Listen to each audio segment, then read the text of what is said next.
Monsieur Clouer. Je vois. Il m'attendait, oui. Bonjour, monsieur le maire. Merci, mesdames et messieurs, chers Grenoblois, monsieur le maire. Mon intervention portera, ça a été un petit peu dit précédemment, sur la question finalement de l'isolement de la ville de Grenoble, de votre isolement d'une certaine manière, et de ses répercussions, en posant cette question suivante: quel est le coût finalement pour la ville de Grenoble de votre isolement? Quel est le coût politique? Quel est le coût économique de cet isolement? Car notre ville ne pourra pas, mes chers collègues, se substituer longtemps aux compétences des autres collectivités, voire à celles de l'État, sauf à augmenter encore et encore les impôts.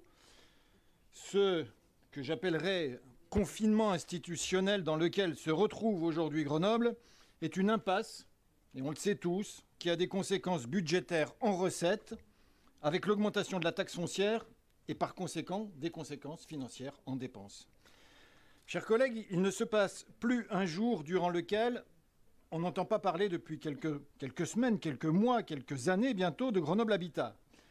L'incapacité de la ville à vendre cette société remplit d'inquiétude les Grenobloises et les Grenoblois, en tout cas particulièrement celles et ceux qui sont sensibles à la question du logement social et qui ne voient dans cette affaire qu'une impasse vers laquelle nous marchons depuis près de 3 ans parce que nous n'avons pas réussi collectivement.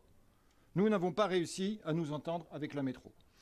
Grenoble Habitat est pour nous, pour notre groupe, le symbole de cet isolement, le symbole de méthodes d'action qui font aujourd'hui l'objet d'un rejet.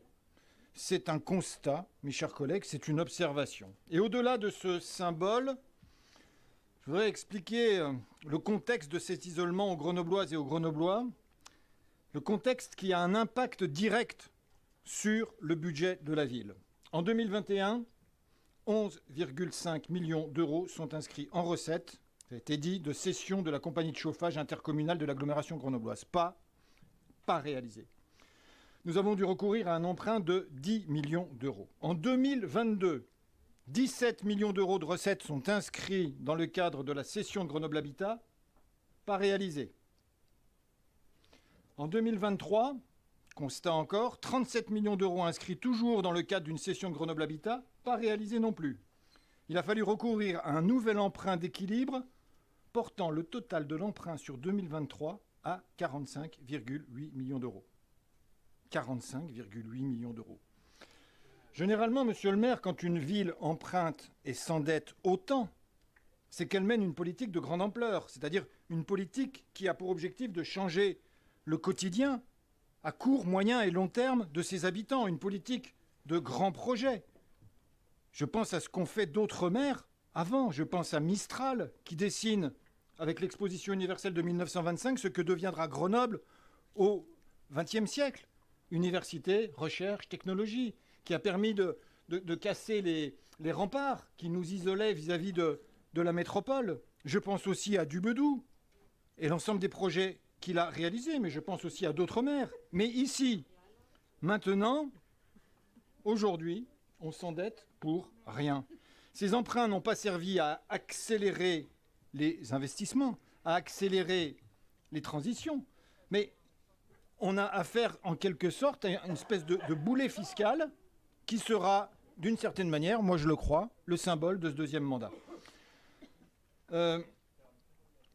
D'ailleurs, monsieur le maire, nous apprenons que vous allez rencontrer prochainement le président de la métropole à propos de Grenoble Habitat. Je crois que c'est demain. Bah, écoutez, moi je ne vais pas polémiquer, je voulais simplement vous dire que... Non mais je ne vais pas polémiquer par rapport à cette rencontre, qui est salutaire. Je voulais simplement dire qu'on salue cette démarche, cette rencontre. Mieux vaut tard que jamais.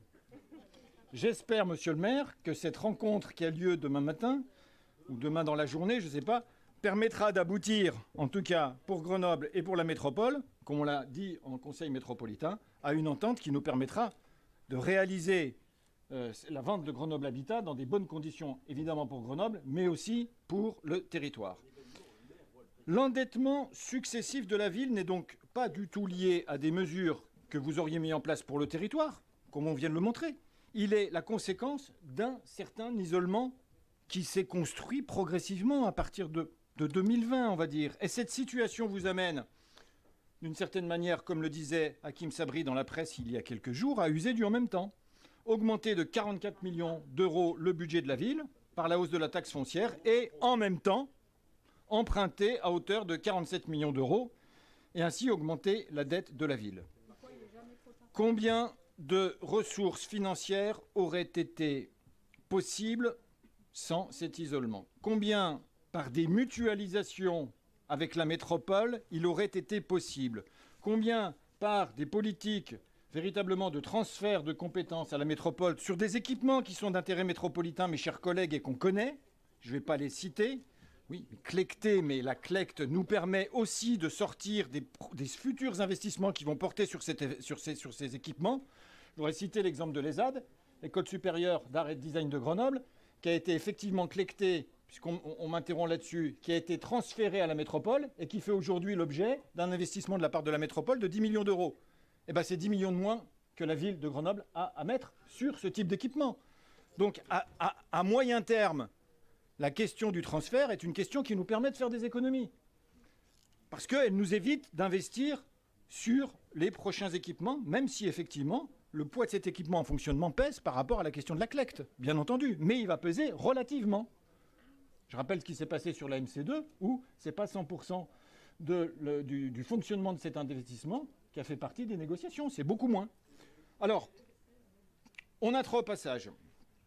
L'absence de Grenoble dans le projet des Jeux Olympiques, nous on l'a dit, on a d'ailleurs voté au dernier conseil municipal un vœu sur cette question-là. Tous ces signes-là que je viens de citer sont d'une certaine manière le germe d'une sorte de rupture de confiance avec notre écosystème institutionnel qu'il nous faut endiguer. Et cet isolement, nous le pensons, nous coûte cher.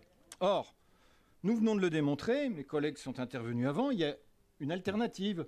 Le problème du budget, d'une certaine manière, dépend, mes chers collègues, de la façon dont on le pose. Et nous pensons qu'il faut, je ne sais pas, ou qu'il faudra sortir de cet isolement et regarder sérieusement la question de la ville, de son budget, de ses politiques publiques, comme la ville étant un acteur au sein d'un écosystème local dans lequel la ville n'est pas seule, mais fait partie d'un réseau de collectivités, d'un réseau d'institutions. La question est simple. N'y a-t-il pas d'autre façon de faire pour obtenir une meilleure adhésion à un projet de transformation que nous jugeons indispensable, dont on ne conteste pas les objectifs politiques à l'heure du dérèglement climatique? Mais pourquoi Grenoble devrait-elle assumer seule tous ces coûts dont je viens de parler? Donc notre volonté, monsieur le maire, aujourd'hui, c'est de retisser des liens autour, d'abord peut-être, d'un projet métropolitain avec les autres communes. Le fait métropolitain nous lie les uns aux autres. Il nous oblige à stabiliser ce que j'appellerais une fabrique des décisions qui peuvent être mieux partagées sans doute.